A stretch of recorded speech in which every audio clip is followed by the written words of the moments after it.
sa Papa Dudut Stories, ikaw ay hindi nag-iisa.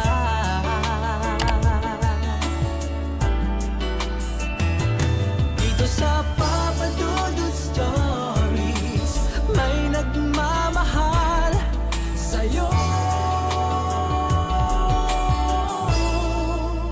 Papa Dudut Stories, Papa Dudut Stories. Dear Papa Dudut, sa lahat po ng mga nakatutok ngayon, huwag pong kalimutan mag-like, mag-share at mag-subscribe. Maraming salamat po sa inyong lahat.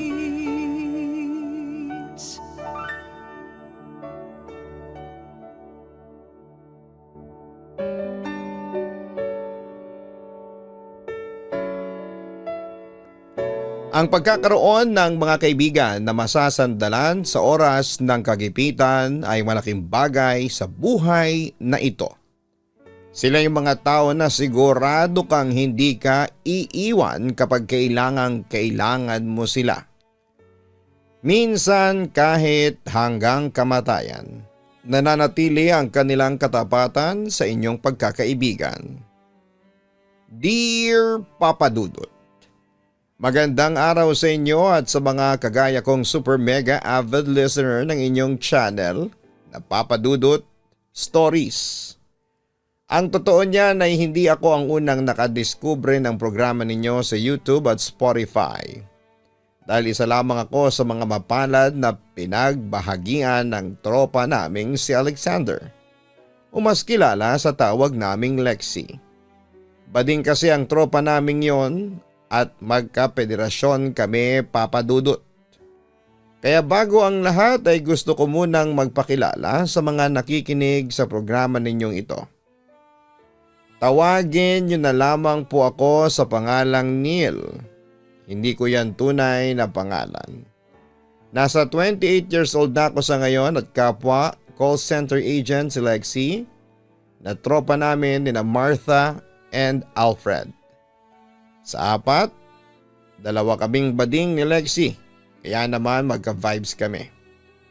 Una kami nagkakilala noong trainee pa lamang ako sa call center na pinapasukan namin, Papa Dudut. Ang totoo ay ngayon lang naman ako naging kalog talaga at maingay. Pero dati ay introvert ako. Yun bang tahimik ang bakla at laging out of place ang eksena. Hindi rin ako umiimi kapag hindi ako kinakausap. Kaya naman nahirapan talaga ako noong una na nagtrabaho sa naturang call center company na pinapasukan namin ni Lexi. Hindi ko rin kasi ugaling humingi ng tulong sa iba. Bagay na unti-unti ko nang binabago ngayong tumatanda na ako. Na-realize ko kasi na ang isa sa mga pinakamatapang kong ginawa sa buong buhay ko ay humingi ng tulong. Pag humihingi kasi tayo ng tulong ay hindi yon nangangahulugan na sumusuko na tayo sa isang sitwasyon o laban. Bagkos ay kabaliktaran noon ang ibig sabihin. Ayaw nating sumuko at kapag pumayag tayong tulungan ng ibang tao, lalo na kung pamilya natin ito o mga kaibigan, ay mas nagiging madali ang pagharap natin sa mga hamon ng buhay. Kumbaga, alam mo kasi na hindi ka na nag-iisa. Mayroong mga tao na handang umagapay sa iyo kaya mas nagiging malakas at matapang ka. Papa Dudut, yon ang mga katangian na pinaramdam sa akin ni Lexi simula nang naging magkaibigan kami. Dahil nauna siya sa akin ng 2 taon sa naturang call center company na pinapasukan namin ay kabisado na niya halos ang mga sistema doon. At ibahin niyo ang friendship kong si Lexi dahil hindi siya katulad ng ibang mga matatagal ng agent doon na kinakain na ng sistema. At akala mo ay kung sinong tagapagmana ng kumpanya kung umasta. Si Lexi kasi mabait at bukas palad sa pagtulong sa mga taong nangangailangan ng tulong, lalo na sa trabaho nila. Pero hindi lang sa trabaho namin mabait at matulungin si Lexie, Papa Dudut. Dahil in real life ay napaka-generous talaga niya. At maasahan. Ewan. Pero ganon talaga siguro. Kumbaga nakahulma na sa pagkatao niya ang ugali niyang yon. At nananalaytay na sa mga ugat niya ang pagiging mabuting tao o kaibigan. Oo, uunahan ko na kayo kasi more on kwento itong si Lexie. May dahilan kung bakit hindi siya ang personal na nagsulat kahit na siyang nakadiskubre ng programa ninyo, Papa Dudut. At malalaman nyo rin sa dulo, pero sa ngayon ay tiyagain nyo na lang na pakinggan dahil malaki ang ugnayan ng kaibigan namin yon sa mga nakakatakot na karanasang pinagdaanan namin, Papa Dudut. Mabalik tayo kay Lexie at sa pagsasalarawan ko sa kanya. Katulad ng una ko nang sinabi, responsable, generous, matulungin at maasahan talaga siyang tao. Masayahin din si Lexie at malakas ang fighting spirit. Parang never ko pa siyang nakitang umiyak maliban na lamang kung pamilya niya ang pinag-uusapan. Kahit kasi malakas siya in the outside, ay pusong mamon naman siya in the inside. Ganon po si Lexie dahil breadwinner siya. Siya ang tumatayong tatay sa pamilya nila at nagsisilbing provider matapos hindi sila pangatawanan ng tatay nila. Nambabae raw kasi ito pero noong 20 years old siya ay bumalik daw ito sa poder nila para magpaalaga dahil nagkasakit ng tuberculosis at inabandona ng babaeng pinalit nito sa nanay nila Lexie. Kapal hindi ba? Tandang-tanda ko pa ang gigil ko hanggang universe nung narinig ko ang kwento niyang yon. Pero syempre dahil marupok ang mood rakels ni Lexie ay tinanggap niya pa rin pabalik sa bahay at buhay nila ang impakto niyang tatay. Bukod doon ay inalagaan din ito ng nanay nila hanggang gumaling kaya lang nung naging maayos naman ang pakiramdam nito ay unti-unting lumabas ang pagiging anak ng demonyo nito. At nagpapatunay noon ang mga sitwasyon kung saan ay nakikitaan namin ang pasa sa iba't ibang bahagi ng katawan ng kaibigan naming si Lexie, Papa Dudut. Bes, anong nasa braso mo, pasa ba yan? Taranta at nag-aalala kong tanong. Hindi bes, birthmark lang yan. Biro niya, pero that time ay hindi ako natawa. Sa halip ay sinimangutan ko si Lexie. Kabisado ko kasi ang ugali niya, kumbaga sanay siya na idaan sa biro ang mga bagay-bagay. Pero hindi naman sa lahat ng pagkakataon ay pupwede yon. Gaga, ang sabi ko, tapos napabuntong hininga ko. Dilapitan ko si Lexie at sinserong nagsalita. Sinaktan ka na naman ng tatay mong ulupong, no? Mahinahon pero malungkot na tanong ko sa kanya. Kita kong iniwas ni Lexie ang kanyang mga mata sa akin pero maya-maya rin ay tumango siya bilang pagkumpirma. Agad akong napatiimbagang at napamura dahil sa katotohanang sumambulat sa akin. Ang totoo ay hindi yun ang unang beses na nakitaan namin ang mga pasa, galos at latay sa iba't ibang bahagi ng kanyang katawan. Ang kaibigan namin na pare-parehong kagagawa ng kanyang tatay. Papa Dudut, kinuwento sa amin ni Lexie na galit daw ang tatay niya noong isang beses na nakita nitong lalamya-lamya siya. Doon ay inamin niya sa tatay niya na isa siyang bakla. Bagay na matagal na rin niyang sinekreto. Tanggap naman si Lexie ng nanay at mga kapatid niya at aaminin niyang nung iniwan sila ng tatay nila ay laking luwag sa dibdib ang kanyang naramdaman kasi nga malaki ang takot niya sa kanyang tatay dahil alam niya na ayaw nito sa mga bading. Pero kailangan niya ulit magkunwari nang bumalik ito sa bahay nila. Pero that time ay wala na siyang lusot kasi naaktuhan na siya kaya napilitan siyang sabihin ang katotohanan.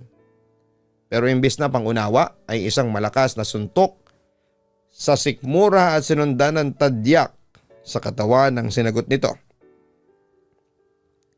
Ilang beses na ring pinagbantaan si Lexie na papatayin daw siya ng sarili niyang ama kapag nakita siya nitong babakla-bakla sa pamamahay nila.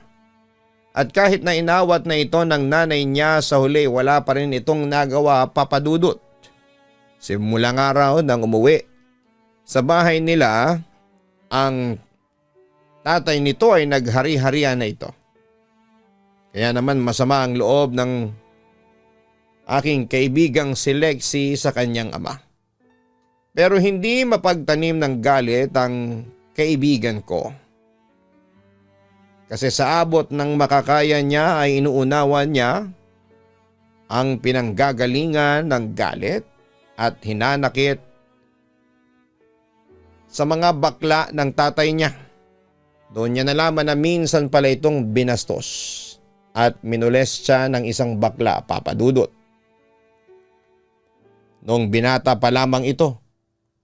Kaso hindi na naman mababago ni Lexie ang realidad na hindi siya straight, kaya naman pinilit niyang ipaintindi sa tatay niya na iba siya sa baklang gumawa ng kabastusan dito noong araw. Pero sa kabila ng lahat ay nanatiling sarado ang isipan at puso ng kanyang ama. Isang gabi bigla na lamang tumunog ang aking cellphone. Nagulat pa nga ako kasi wala naman akong tawag na inaasahan noon. Saka patulog na rin ako. Nagkataon na walang pasok kinabukasan dahil holiday, kaya sabi ko sa aking sarili gusto kong sulitin ang pahinga. Pero ayun na nga, may tumawag sa cellphone ko at si Lexie yun, Papa Dudut. Nung una ay nagtaka pa ako pero agad ko rin namang sinagot ang tawag niya. Baka kasi emergency o ano at mahirap na. At tama ako dahil emergency nga yun. Pero hindi naman grabe ang sitwasyon, bagaman nakakagulat pa rin. Well, sinabihan kasi kami ni Lexie, ako at iba pa naming tropa na magbihis at mag-impake ng mga damit dahil gusto niyang pumunta kami sa Baguio. Taga Bulacan nga pala kami at nagtatrabaho sa QC. Ang sabi ni Lexie ay gusto raw niyang gumala kaming magtutropa at magpakasaya dahil gano'n naman daw talaga ang buhay. Ang totoo ay matagal na naming plano ang magbagyo pero hindi matuloy-tuloy. Kaya biglang yaya na lamang kami ni Lexie kasi mas malaki daw ang porsyento na matuloy ang isang lakad kapag biglaan. At totoo nga yun dahil nakita na lang namin ang aming sarili na nakasakay sa bus papunta sa Baguio City. Pasado 6:00 na ng umaga nang dumating kaming apat sa City of Pines, Papa Dudut. Hindi po yun ang unang beses ko na nakakyat sa Baguio pero yun ang unang beses na kasama ko ang mga tropa ko na sina Lexie, Martha, and Alfred. At dahil biglaan ay wala kaming naihandang itinerary, basta pinuntahan lang namin yung mga sikat na tourist spot na nakikita namin na pinupuntahan ng ibang umaakyat sa Baguio City. At masasabi ko na nag-enjoy kami ng husto. Napakarami naming kinuhang picture ng magagandang view ng Baguio sa mga tourist spot na pinuntahan namin. Marami rin kaming pagkain at inumin na sinubukan na talaga namang in-enjoy namin. Bukod doon ay marami rin kaming picture na magtotropa. At video na rin na magkakasama para naman magkaroon kami ng souvenir. Sobrang saya namin and thankful kasi naisip kaming yayain ni Lexie na magbagyo. At kahit na biglaan yun ay ayos na ayos pa rin. Kumbagay wala nang atrasan para tuloy-tuloy na. Alam niyo ba na maraming multo rin dito sa Baguio? Ang sabi ni Lexie sa amin habang kumakain kami sa isang sikat na kainan doon. Hindi ako kumibo pero syokot ang bakla sa multo. Pero ayoko namang ipahalata. Saka marami na rin akong narinig na mga istorya na maraming araw multo sa Baguio. What if sumama sa atin yung isa? Pagbaba natin dito, hindi ba? Sino kayang susundan sa ating apat? Tanong pa ni Lexi. Noong time na yun ay nag-react na ang dalawa naming tropa at nagturuan. Nagtawanan din sila na parang hindi naman nila sineseryoso ang sinabi ni Lexi. O bakit nanahimik ka dyan, Neil? Siguro natatakot ka, no? Ang sabi ni Lexi. Inirapan ko naman siya at sinabi kong kumain na lamang kami kaysa magkwentuhan ng kung ano-ano. Papadudot, duwag talaga ako sa mga multo at late lang talaga akong nahilig sa programa ninyo dahil comforting ang boses ninyo kapag nagbabasa kayo online. And for some reason, mas nagiging panatag akong makinig ng mga uploaded stories ninyo. Yan din ang isang rason. Kaya panatiko ako ng programa ninyong ito sa YouTube and Spotify dahil idol na idol ko po kayo. Pagkatapos ng pagkain namin yon ay nag-decide na kaming pumunta sa terminal ng bus. Dahil nga day tour lang naman ang Baguio trip namin yon. At habang nasa daan, pauwi ay pagod na pagod kaming nakatulog sa aming inuupahan. Pero masayang-masaya naman ang aming puso na naghiwalay upang umuwi sa kani-kanila naming bahay dahil sa isang hindi malilimutang karanasan namin sa Baguio. Nag-usap-usap pa nga kami na dalas-dalasan naman namin ang mga gala habang buhay pa kami. Kesa naman saka kami gagala kung kailan mga ligaw na kaluluwa na lamang kami. Kaya pagkalipas ng isang buwan ay nasundan nga ng Tagaytay trip ang paglabas naming apat. Bale nag-staycation kami doon ng isang gabi at nagkasiyahan. Nagkwentuhan tungkol sa buhay at pangarap at nag-inuman. Sobrang saya ko papadudot kasi nakilala ko ang tropa namin ni Lexi at maging si Lexi mismo dahil para sa akin ay hulog siya ng langit upang maging kaibigan ko. Malalim kasi ang tingin ko sa salitang yan dahil para sa akin ay hindi lahat ng tao na nakakasalamuha mo ay pwede mong ituring na kaibigan. Lalo na sa mga panahon natin ngayon na usong-uso na ang kaplastikan. Kaya lang biglang nagpago ang ihip ng hangin pagkalipas ng 2 linggo matapos kaming gimbalin ng isang nakakapanlumong balita papadudot. Yun ay walang iba kundi ang pagkamatay ni Lexi. Gulat na gulat kami nila Martha and Alfred dahil noong huling beses na nakita at nakausap namin si Lexi malakas pa siya. Masigla at nagjo-joke pa nga siya sa amin. Katulad ng palagi niyang ginagawa at sinabi rin niya na gusto naman niyang gumala kaming magtutropa sa Rizal dahil may nakita siyang maganda and relaxing na camping site sa Tanay. Gusto raw niya yung subukan. Pero hindi na yon mangyayari. Dahil nga sa biglaan siyang nagpakamatay. Second night ng burol ni Lexi nang dumalaw kami sa kanila, papadudot.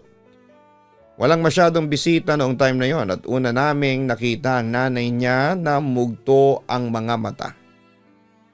Nagpasensya pa nga ito sa amin kasi hindi niya kami kaagad na asikaso. Gawa nang nangihina pa raw siya sa kakaiyak sa harapan ng kabaong ni Lexi. Nalungkot naman ako kasi malambot ang puso ko sa mga magulang. Mas nadagdagan pa yung bigat na nararamdaman ko noong mga panahong yon. Nung sinabi sa amin ng mama niya na malaking kawalan para sa pamilya nila si Lexi. Lalo na ito ay tumatayong breadwinner. Nung tinanong ko kung ano ba ang kinamatay ni Lexi ay hindi agad nakasagot ang nanay niya tapos ay saktong bigla namang dumating ang tatay ni Lexi na lasing. Sa sobra pang ang kalasingan nito ay natumbay pa ito at nag-dive sa bakanting upuan. Umiyaw ang nanay ni Lexi at tarantang-taranta na tinulungan upang makatayo ang asawa pero lasing ito at walang kinikilala. At nasampal nito ang nanay ng kaibigan namin. Yun ang dahilan kung bakit napaupo ito sa lupa. Sobra kaming nagulat sa nangyari pero mas nanaig sa amin ang takot papadudot. Sa uli naawat din naman ang pagwawala at pag-iiskandalo ng tatay ni Lexi ng ilang nagmamalasakit na kalalakihan doon na puro kapitbahay nila. Hiyang-hiya tuloy sa amin ang nanay ni Lexie. Papa Dudut, paulit-ulit siyang nagsorry kahit na sinabi naming ayos na ang lahat. Papa Dudut, ako lang ang umattend sa libing ni Lexie dahil may ibang ginawa sina Martha and Alfred. Pero tingin ko ay ayaw talaga nilang pumunta dahil natatakot sila sa tatay ni Lexie. Hindi na rin sila sumamang bumalik sa akin noong pumunta ulit ako sa burol ng namayapa naming kaibigan dahil baka magwala na naman daw ang tatay ni Lexie. Hindi ko rin naman sila masisisi kasi nakakatakot ang tatay ni Lexie at totoo nga ang mga kwento niya na mukha itong walang sinasanto. Nang mga panahong yon ay hindi ko pa rin alam ang totoong kinamatay ng kaibigan namin, Papa Dudut. Basta sinabi lang sa akin ng nanay niya na inatake raw siya sa puso, pero hindi ako naniniwala. Pero nanahimik na lamang ako dahil alam kong wala naman akong magagawa. Nasabi kong duda ako na atake sa puso ang kinamatay ni Lexie dahil sa mga pasa niya sa muka na hindi nagawang itago ng makeup niya. Sa tingin ko kasi ay sariwa pa yon, Papa Dudut. Kaya mapapaisip ka talaga kung nagsasabi ng totoo ang nanay niya. Matapos ang libing ni Lexie ay masasabi ko na malaki ang pinagbago ng lahat, lalong-lalo na sa tropa namin nila Martha at Alfred. Ang lungkot na kasi. Wala na yung kengkoy sa tropa namin. Wala na yung palabiro at maingay. Yung masayahin at mahilig magyaya ng biglang gala. Wala na ang pinakamamahal naming si Lexie. At tanging sa mga pictures na lang namin siya na magkakaibigan na babalikan. Yung mga panahon na kasama namin siyang buhay pa siya. Maging ako ay apektado, Papa Dudut, dahil sa pagkamatay ni Lexie. At aminado ako na meron ngang mga gabi na napapanaginipan ko siya. Bes, tulungan mo ko. Sabi ni Lexie, tapos ay kitang-kita ko ang duguan niyang mukha na akala mo ay sinuntok para pumutok ang kanyang nguso. Marami rin siyang pasa sa katawan na katulad noong naipakita niya sa amin noon. Umayak din siya sa panaginip ko kaya nga noong nagising ako ay hindi ko na rin napigilang mapahagulhol ng iyak. Alam ko kasi na may mali at may hinala na ako na may kinalaman ang tatay niya sa pagkamatay niya. Siguro'y pinagtatakpan lang ito ng nanay niya kaya nagsimula na rin akong magtanim ng galit sa kanya, Papa Dudut. Sobrang nami-miss ko pa rin si Lexie. At kapag nararamdaman ko yon ay palagi kong binabalikan ang mga picture namin. Kaya nga payo ko sa mga nakikinig sa kwentong ito ay huwag kayong mag-atubili na kumuha ng larawan. Gamit ang mga cellphone ninyo. Mas maganda na mas marami at walang kaso kung hindi nyo lahat i-post sa social media. Malaki kasi ang naitutulong na mga pictures na yon sa mga panahong nami-miss nyo ang isang tao. Kapag ginawa ko yon, hindi ko na lamang namamalaya na umiiyak na pala ako dahil sa pagkamiss sa kaibigan naming si Lexie. Simula nang mailibing si Lexie ay palagi ko talaga siyang dinadalaw. Dumalang na lamang yon noong dumalas ang pag-uulan at pagkakaroon ng bagyo kasi bumabaha sa sementeryo na pinaglalagakan ng kanyang katawan. At kapag nangyayari yon ay nagpaparamdam talaga sa akin si Lexie, Papa Dudut. Hindi lang yun basta sa panaginip kundi kahit gising ako at busy sa aking ginagawa. Pero sa lahat ng pagpaparamdam niya sa akin ay never akong natakot sa kanya. Naisip ko lang na nami-miss din siguro niya kami kaya ganon. Pero may isang isipin talaga na bumabagabag sa akin ng husto. At yun ay ang what if may gusto talagang ipahiwatig sa akin si Lexie. Kaya siya nagpaparamdam, hindi ba? Pero sa totoo lang, hindi ko alam kung paano ko siya tutulungan, gayong pakiramdam ko ay wala rin naman akong magagawa. Kaya nga sorry lang ako ng sorry sa puntod niya at umaasa ako na naririnig niya ang panambitan kong yon. Hindi nagtagal makalipas ang 2 buwan ay ginimbal ulit kami ng isang balita. Nang malaman naming namatay na ang kanyang tatay. Ayon sa kwentong narinig namin ay nagpakamatay daw ang tatay ni Lexie at namatay na dilat ang mga mata. May bakas pa raw ng kamay sa leeg nito na para bang may sumakal dito, pero turns out sarili lang pala nito na mga kamay ang gumawa noon. Sobra raw na nakakatakot ang itsura ng bangkay ng tatay ni Lexie nang makita yon ng kapatid niya. Tululaway daw kasi ito, nakalabas ang dila. Hawak nito at sakal-sakal ang sariling leeg habang luwa at nakadilat ang mga mata. Palaisipan sa kanila, Papa Dudut, kung bakit yon ginawa ng tatay nila, pero may umuugong na usap-usapan. Na ilang araw bago nito kitlin ang sariling buhay ay nagsabi ito sa asawa niya na may nagpapakita raw dito na espiritu. Hindi siya pinaniwalaan ng misis niya dahil inisip nito na baka lasing lamang siya o namamalik mata lamang daw.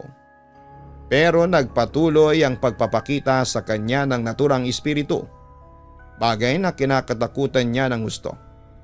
2 araw bago siya magpakamatay ay sinabi ng mga anak niya na nagbago na raw ng husto ang kilos at ugali ng tatay nila.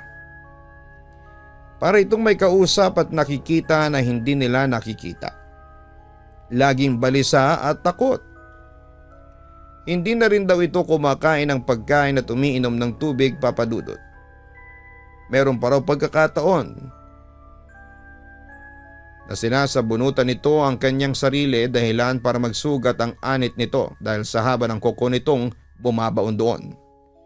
Tapos isang beses naabutan daw nila itong inuuntog ang sariling ulo sa pader dahilan para magkasugat yon at magdugo ng malala. Papa Dudut, isang gabi bago ito magpakamatay, sinabi ng mga anak niya na panay daw ito usal ng paghingi ng tawad sa hangin. Para raw itong may kinakausap na kung sino, pero wala naman silang nakikita. Umihi at dumudumi na raw ito sa sariling salwal at tila baldado dahil hindi na makalakad. Doon na sila natakot ng husto kaya nag-decide na silang dalhin sa ospital ang tatay nila, pero ayaw nito, Papa Dudut. Matindi ang pagtutol at pagtanggi nito at panay sabi ng merong magagalit kapag umalis daw siya sa kinakaroonan niya. Kaya wala ring nagawang pamilya niya ng mga panahong yon. Ilang oras bago ito magpakamatay ay nagimbal sila ng sumuka raw ito sa kinakaroon ng kama. Hindi lang daw basta normal na suka yon, dahil halos wala na nga itong maisuka. Dahil wala na rin itong kinakain at iniinom. Sa halip ay dugo ang sinuka nito. Bagay na labis nilang pinagtakhan at kinakatakot. Umubo rin daw ito kaya naisip nila na baka bumalik ang sakit nitong tuberculosis. Doon na sila nag-decide ulit na isugod na sa ospital ang tatay nila sa ayaw nito at sa gusto. Plano nilang humingi ng tulong sa barangay para makahiram ng ambulansya. Pero hindi na nga sila umabot dahil doon na nito sinagawang kitlid ang sariling buhay. Ang lahat ng iyon ay nalaman ko na lamang sa kapatid ni Lexie na siyang nakaklose ko na since madalas nga akong umaattend sa burol niya at libing. Sa totoo lang ay napapangiwi ako sa pagdedetalye niya sa naturang kwento nang nangyari sa tatay nila at hanggang ngayon ay hindi pa rin ako makapaniwala. Pero for some reason, merong bahagi sa loob ko ang napanatag dahil alam ko at ramdam ko na naipaghiganti na ni Lexie ang kanyang sarili. Pagkatapos mamatay ang tatay niya ay never nagparamdam sa akin si Lexie. Magkaganon pa man ay palagi ko pa rin siyang dinadalaw sa sementeryo at nag-aalay pa rin ako ng bulaklak, Papa Dudut. Minsan sumasama sa akin sina Martha at Alfred, lalo na kapag sobrang namimiss nila ang tropa naming yon. Inaamin nila na maging sa kanila ay nagpaparamdam si Lexie. At yun din ang dahilan kung bakit hindi na si Lexie ang personal na nagsusulat sa kwentong ito, Papa Dudut. Hindi ko na pahahabain ang istoryang ito. Gusto ko lang i-honor ang kaibigan at katropa naming si Lexie. Gusto ko rin magpasalamat kasi nakilala ko siya at dumating siya sa buhay namin. Maraming salamat po sakaling may-eri po ninyo ang istoryang ito namin na tungkol sa kanya. Ang masasabi ko lang ay pahalagahan po natin anumang pagkakaibigan ang meron tayo. Dahil bihira lamang ang magkaroon ng isang kaibigan na mananatiling tapat sa atin hanggang sa dulo. Basta gumagalang, Neil. Ang pagkakaroon po ng mabuting kaibigan na handang sumuporta sa atin sa panahon ng pangangailangan at magbigay ng payo pag tayo ay naguguluhan ay maituturing na biyaya. At kung tayo man ay klase ng kaibigang yon ay patuloy tayong pagpapalain ng Panginoong Diyos. Hindi natin hawak ang ating buhay kaya importante na sulitin natin ito kasama ang mga mahal natin sa buhay. Huwag nating kalimutang kumuha ng mga larawan na pwede nating balikan sa mga sitwasyon na nami-miss natin ang presensya ng mga mahal natin sa buhay.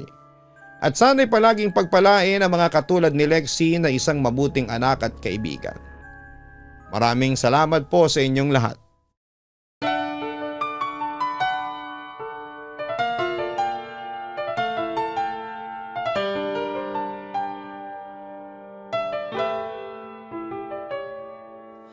Ang buhay ay mahiwaga, laging may lungkot at saya.